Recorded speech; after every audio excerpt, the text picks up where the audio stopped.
Hi, I'm Jacob Heilbrenn, the editor of the National Interest, and I'm here with David Keene today, former head of the National Rifle Association, currently the opinion editor of the Washington Times, and above all, someone who has a long and seasoned political career in the Republican Party.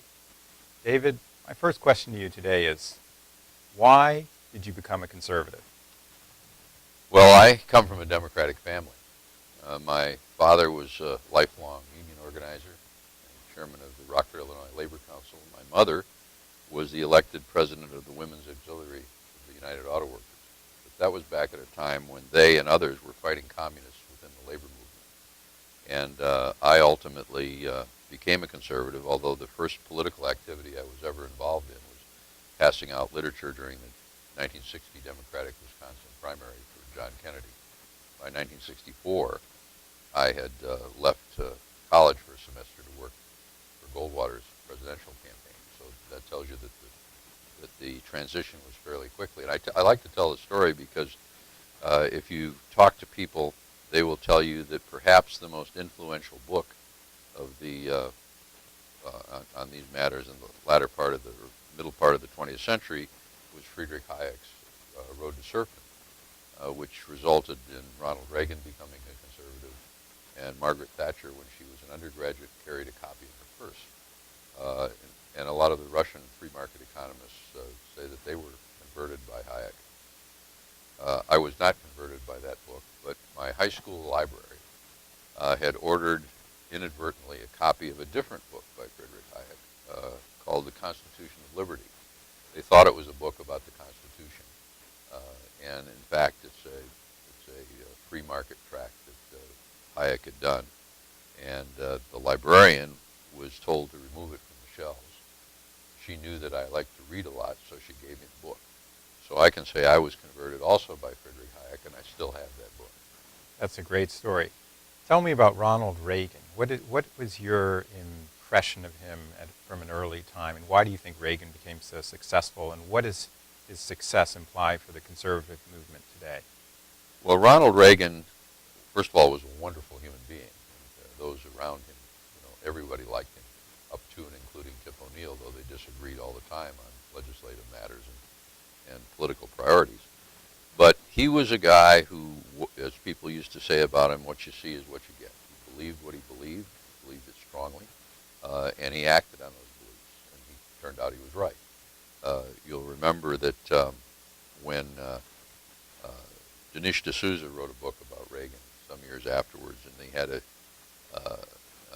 chapter called "The Dummy Got It," because when he decided to face down the Soviets and thought that they would ultimately collapse, everybody said that was a crazy idea. As you'll recall, at that time, a lot of people thought that not only were the Soviets going to continue to be a strong superpower, but that they might be in the ascendancy and we might not be. Reagan just never accepted that.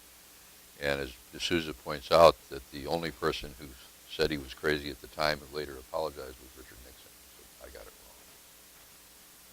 When you think about the Republican Party today, and we think about Reagan, who exemplified both realist and neoconservative strands, if you will, tell me what should we derive from Reagan today, and where do you think the Republican Party should head in terms of foreign policy? Well, Ronald Reagan's foreign policy was as direct and straightforward as he was. On the one hand, he thought that he had an obligation to speak up for American values. On the other hand, he was very cautious about risking American lives and treasure, so that while liberals today may look back at Ronald Reagan and denounce him as a warmonger, that's what they called him at the time, he in fact committed American troops less often than any modern president. He believed in strength, and that strength would lead to peace, not to war, rather than viewing it as Lyndon Johnson did as my army that I'll use for whatever purpose I want to use it for.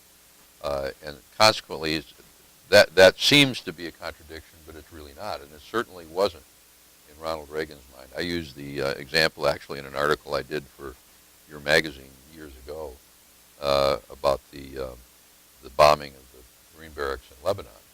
And Reagan's reaction was, I knew these people were crazy. I didn't know they were that crazy. So he withdrew. And I said, who could imagine a neoconservative today doing that? We'd still be there. We'd still be fighting. Reagan always had his goals in mind, and he also seemed to sense what would and would not further those goals. Today we have camps that, one, have the goal in mind and think that you should spend anything necessary to get there, and then we have another camp who doesn't share the goal and doesn't want to do anything.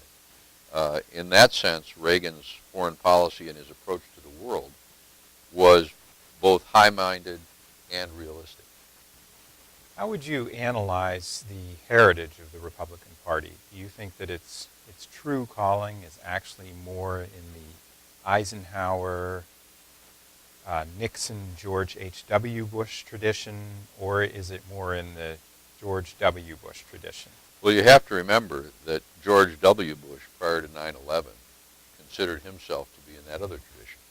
He, in fact, campaigned in 2000 against the whole idea of nation building, which roughly translated means trying to turn the world into a bunch of little Americas.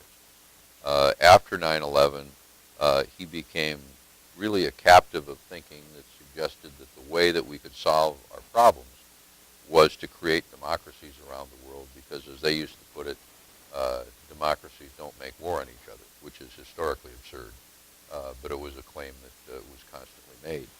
So I think that the general tradition of the party, the Republican Party, is more in line with the Reagan, H.W. Bush, all of those folks, than it is with what the policy morphed into after 9/11. And you can understand, in a sense, that Bush was responding to immediate kinds of challenges. But the mistake that the Bush administration made was to take an immediate challenge and problem and allow that to morph into a general view of how you deal with the world, so that we did go out and seek dragons to destroy, which Reagan never would have done, Eisenhower wouldn't have done, none of these people would have. And I think that what's happening today is that, as for a whole bunch of reasons, the main one being that it didn't seem to work, the dragons seem to live even after you've done all you could to kill them, is that the American public, and Republicans in particular, are moving back and saying, okay, why don't we ask the question that we're supposed to ask when we consider using American force, and that is, what's in the legitimate national security interests of the United States? And that's very different from saying we should topple this guy because he mistreats his people. And we've all been involved in this. Remember, during the Vietnam War, one would have thought that we were in Vietnam because the Viet Cong was beheading villagers. That's not why we were there. Whether one agreed with that or not as the place to be having a fight with the communist world at that point, we were there for what were viewed as legitimate national security reasons. But it's hard to sell that in a democracy. It's much easier to say we need to knock these folks out because they're evil, they're monsters, they're horrible. One would have thought in the closing days of the Cold War that the reason we were opposed to the Soviet Union was because it mistreats its own citizens. Well, that's a terrible thing, and it's worth condemning on a moral sense, but it is not a reason to spend billions and trillions of dollars of your taxpayers' money and risk the lives of millions of people just because they're mistreating their people. We were involved in that war because we were afraid, for perfectly legitimate reasons, that they wanted to mistreat our people, and that makes it in the American interest. I remember after the Cold War ended, a mutual friend of yours and mine, who had been very close to Jonas Savimbi, said, well, the difference between Reagan and Bush is that Reagan was willing to stand up for Savimbi and Bush isn't. I said, no, the difference is that when Reagan was president, that was an outpost of an international global contest between us and the Soviets, and he was our guy fighting with their guy. Now, it's some tribes in an African country fighting with each other, and our interests are very different when we're not facing that kind of existential threat. If we are witnessing a reversion to traditional Republican foreign policy, how much do you think Senator Rand Paul can do to promote it? Well, Senator Paul has been very articulate in attempting to sort of mobilize the libertarian side of the Republican Party, which is libertarian for a whole bunch of reasons, but which has usually been viewed as a sort of an isolationist wing of the party. And he has been trying to move that wing of the party to a position that would be more like the Eisenhower era kind of republicanism, which is not isolationist, but which is cautious and which believes in strength rather than fighting. And at the same time, that has moved other Republicans who have begun to question the wisdom of the kinds of policies that both parties have pursued over the course of the last decade. So his influence on that is significant, although he's not alone. I think you can talk to mainstream conservative Republicans in the Senate or in the House or out in the country, and he's taking that position because, like most politicians, he has his own legitimate interests in mind, and he knows that the ground is shifting on foreign policy questions, and he wants the high ground rather than the low ground. He knows it's not isolationism, and he knows it's not neoconservative aggressiveness. One of the things that people who admire Rand Paul have told me is that he has bridged that gap of bringing younger people into the GOP, younger libertarians. So that sort of leads me to my final question, which is, how do you envision the future of the GOP? There are a lot of people who say that demography is going against the GOP, that it's taking the wrong positions on social and immigration issues. But then you have someone like Rand Paul, who seems to be able to galvanize a great deal of interest. So what is your take on where the GOP is headed? Young people look for principle and they look for leadership. We have to remember that in the 2012 presidential primaries, where his father, who is much more ideological libertarian than Rand Paul is, was a candidate against, 5 or 6 other candidates. He received 50% of all the votes cast by people 30 and under in all the primaries.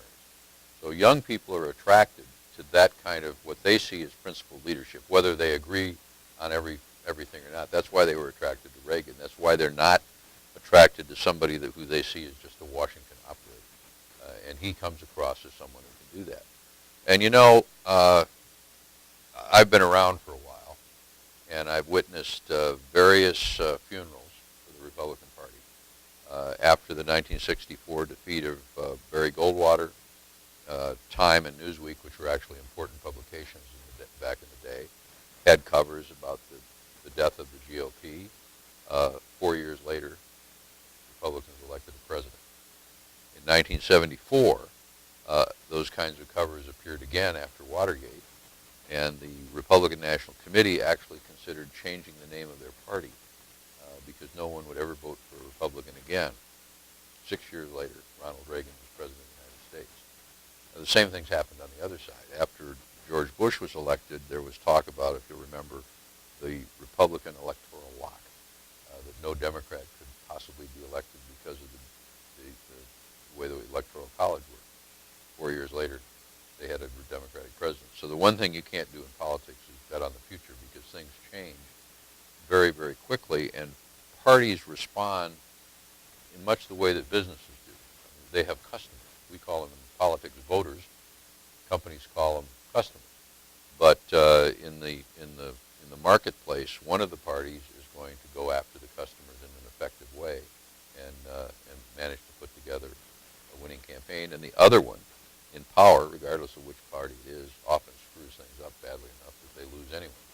So I don't think that the future is bleak for Republicans. When Barack Obama was elected president in 2008, James Carville, not the most soft-spoken Democrat in the country, was raving on television that this meant at least a generation of Democratic rule because the Republicans were all done. I suggested at the time that every president, particularly more ideological presidents, tend to overreach, and Barack Obama's overreached, and the result is the Republican Party's coming back. So, obituaries of Republican parties, particularly in a two-party system, are always premature because they're always going to be reborn. Well, that leads me, I guess I do have to ask you one final question, since the call for pallbearers is premature. Let's talk about Barack Obama for a second. He came into office with a great, headwind. I mean, he didn't face headwinds, but he had a big wind at his back. And tell me, from your vantage point as a seasoned political observer, what went wrong during his presidency? Why does he find himself lurching from crisis to crisis?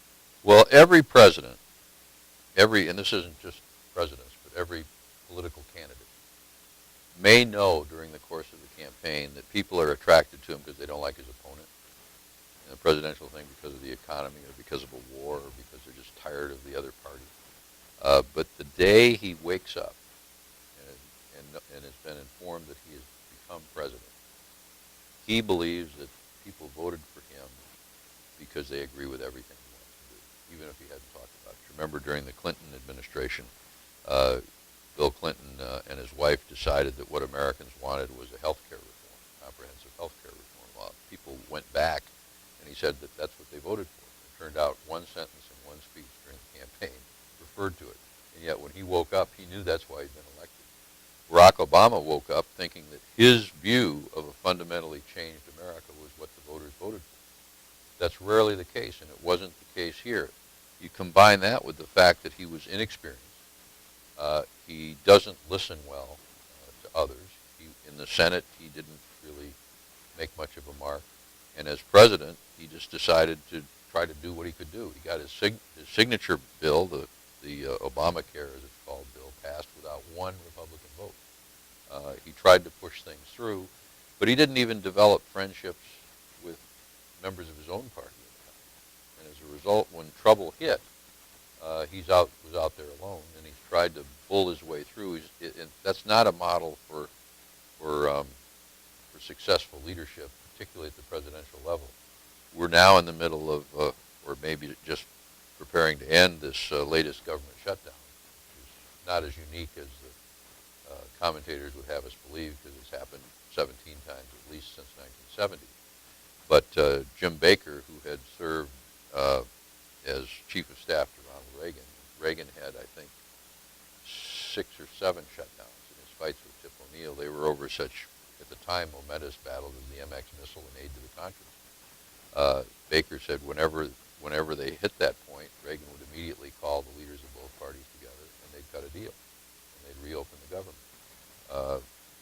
That does not seem to be something that even occurs to Barack Obama as president, but that might be his job. As Baker put it, that's why you have a president. That's what his job is, because he's the only person who can do it. And those were contentious fights over the MX missile, for example. Those were important fights.